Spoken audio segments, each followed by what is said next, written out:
അതായത് ഇന്നിപ്പോൾ ഞാൻ നിൽക്കുന്നത് ബീജിംഗ് ലൂ അല്ലെങ്കിൽ ബീജിംഗ് റോഡ് എന്ന് പറയുന്ന ഒരു കുഞ്ഞു പട്ടണമാണ്. എല്ലാ രാജ്യത്തിനും ഉണ്ടാവും അവിടുത്തെ ഒരു ഹൈപ്പ് സ്ഥലം അല്ലെ, വിദേശികളൊക്കെ ടൂർ വരുന്നിരിക്കുന്ന ഒരു സ്ഥലം ഉണ്ടാവും. കുറച്ച് എക്സ്പെൻസീവാണ്. പക്ഷേ 20 കൊല്ലം മുമ്പ് ഒരു RMB കൊടുത്തിട്ട് ഒരു കടലാസിൽ ഗ്രാമത്തിൽ നിന്ന് വന്ന ഒരാളെടുത്ത് കടല മേടിച്ചു, പുഴുങ്ങിയ കടല.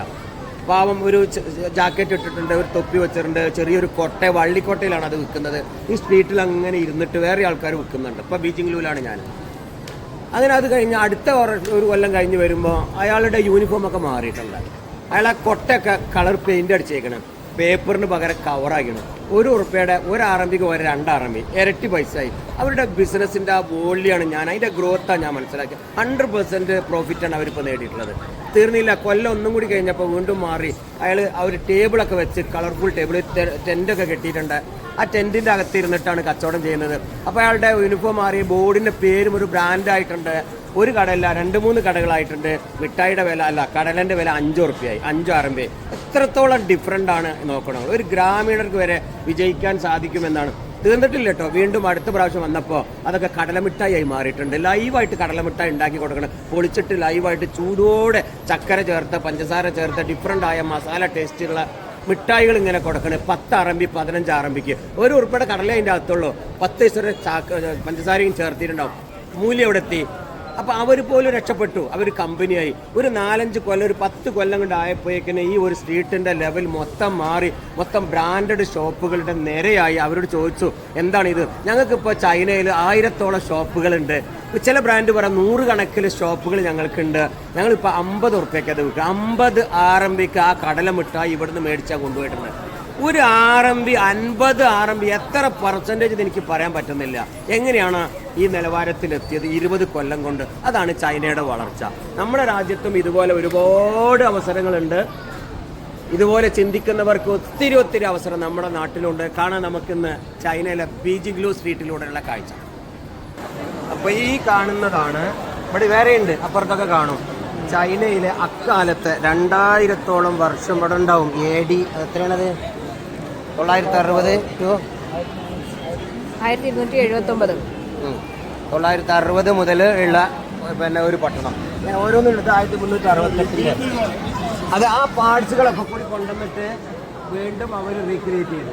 പിന്നെ ഇതിൻ്റെ ഒറിജിനൽ തന്നെ കുറച്ച് അപ്പുറത്തേക്കുണ്ട്, കുറച്ചും കൂടി ഉണ്ട് തോന്നുന്നുണ്ട്. ഒരു ഗ്ലാസ് കൂടി അപ്പുറത്തേക്ക് നോക്കാം. അത് കുറച്ചുകൂടി പഴയത്, വർഷം ഉണ്ടാവും. 1727. നൂറ്റാണ്ടുകൾ വർഷം പഴക്കമുള്ളതൊക്കെ ഇവർ ഗ്ലാസ് ഇട്ട് അവിടെ നിലനിർത്തിയതാണ്, അടുത്ത തലമുറക്ക് തെളിവായിട്ട്. അപ്പോൾ ഈ ഒരു സ്ട്രീറ്റ് വളരെ പോപ്പുലറാണ്. ലോക സഞ്ചാരികൾ ഇവിടെ വരും. എന്നാൽ അതാണ് ബീജിംഗ് ലൂ എന്ന് പറയുന്ന ബീജിംഗ് റോഡ്. അക്കാലം തൊട്ടേ കപ്പലിനും പല പായ്ക്കപ്പലിനൊക്കെ ബിസിനസ്സുകാർ ചൈനയിൽ വന്നിട്ടുണ്ട്. അന്നേ ഇവിടെ ഒരു പട്ടണമുണ്ട്. ആ പട്ടണത്തിൻ്റെ അവശേഷിപ്പുകളാണ് ഈ കിടക്കുന്നതൊക്കെ.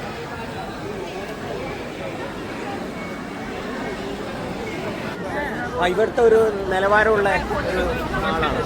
ഇതെന്താണ് ഈ നിൽക്കണത്? എന്തെങ്കിലും അർത്ഥം എന്താണ്? അപ്പോൾ ഇത് ചൈനീസ് കാർട്ടൂൺസ് ആണോ അല്ലെങ്കിൽ ഇന്റർനാഷണൽ ആണോ? എല്ലാം ഉണ്ടാവും അല്ലേ? എന്നിട്ട് പൈസ കൊടുത്തിട്ട് ഫോട്ടോ എടുക്കാമല്ലോ. അപ്പം നിന്നിട്ട് അതാണ് പരിപാടി. വല്ലാത്ത കാഴ്ച എന്ന് പറഞ്ഞു.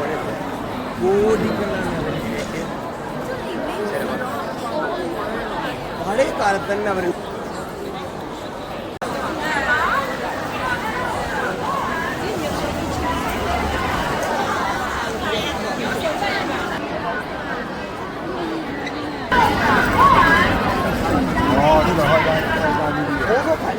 മിൻസോ ലാൻഡ് എന്ന് പറഞ്ഞ ഒരു ഷോറൂമിലെ ക്യൂ ആണ് കാണുന്നത്. കൗകികള് 5 RMB മുതൽ 8 RMB വരെയുള്ള സാധനങ്ങളാണ് അതിൻ്റെ ഉള്ളിൽ. എമോര് വലിയ ക്യൂ ആണ്. എത്ര വലിയ ക്യൂ ആണത്? ഏതൊരു ജപ്പാൻ. ഇപ്പൊ ജപ്പാനൊക്കെ പോയി ചൈന അയക്കണം.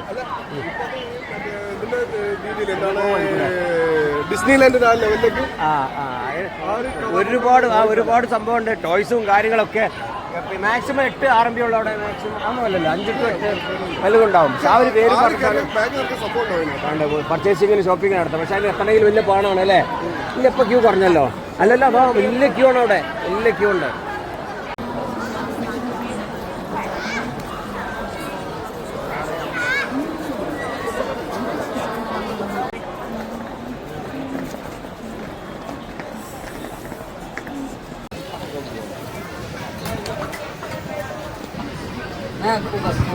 哦，你保平了，我就行了，我还关了。这个刘老师是哪里的特产啊？重庆火锅。这个也要辣的啊，要，都不辣的。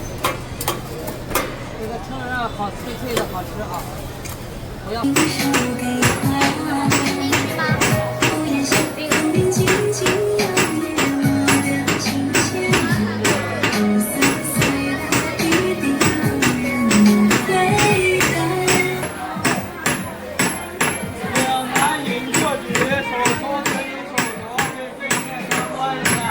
搞得弄两个脸这样。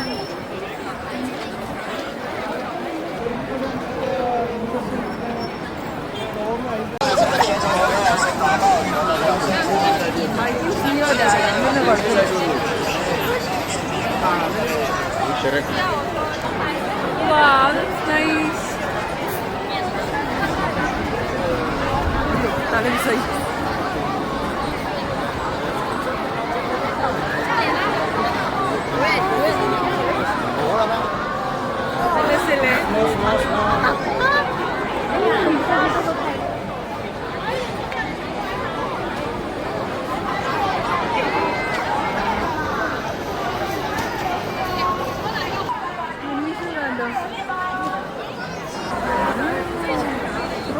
ഇങ്ങനെ നടക്കുന്നോ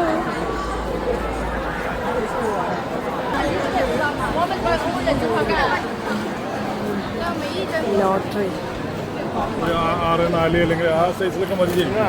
ഒരാൾക്ക് നിന്ന് കുടിച്ച് ആ ഷവർമ Ready, 1, 2, 3, start.